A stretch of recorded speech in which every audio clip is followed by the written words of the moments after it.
Altın Barış Premiyası laureatı, tanıngan jürşi Erfine Ezgamova.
Zal tuturup geliyorsunuz. Bir işiniz de yok bana. Ufar?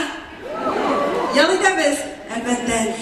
Şulay bizler bizden de bile bu yılғы şu yıl, 17. yıl sizin bilen birge başlanıp gitti. Konsertler bilen. Barınızga da elbette aile vakiti, selametlik dileyim. Hem her vakitte de sizin bilen ışraşularını biz elbette gel kütüp kalırız. Zimmer Sahiyoli Necati karşıma geliyor.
Sultan konağı Elfine Erzabova.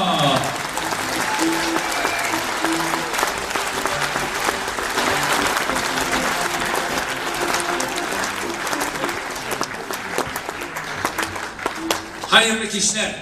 Yaklaşık. Hayırlı iş. Biz bunda egzotik aş pişirmekçi bulduk.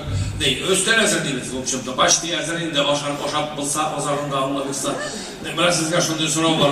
Siz küpte kurgan kışı bittiğinde bana egzotik aş pişirgeniniz var mı, aşaganınız var mı, kışı aşaganın karaganınız var mı? Egzotik aşamlık aşağının var. Üzeri sezirleriniz var mı? Birer sebep cevap çıktı. No, min özüm ezeli bilen, no, pişirmiyor bilen de. Niye? Vayda aşırınız. Bizim bitti soyankası. Biz buna tak şeyler. Görünüp tıraş olmuş şeyler şuradan. Egzotik. Egzotik diyenler aşağıdan neyin? Yılan, baka, Şımrak mı? ayı numune doğuşuyken temizliğimdeler. Şuradan aşağılaydı. Kıtayda, ayı. Aralardan en çakın başlattılar indi.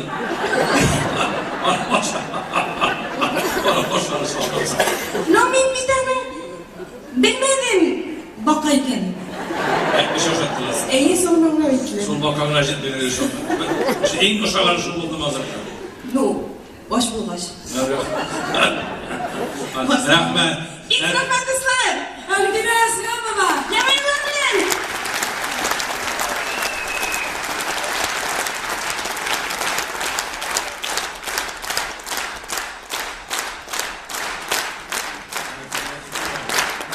Bunlar tutarım gitti.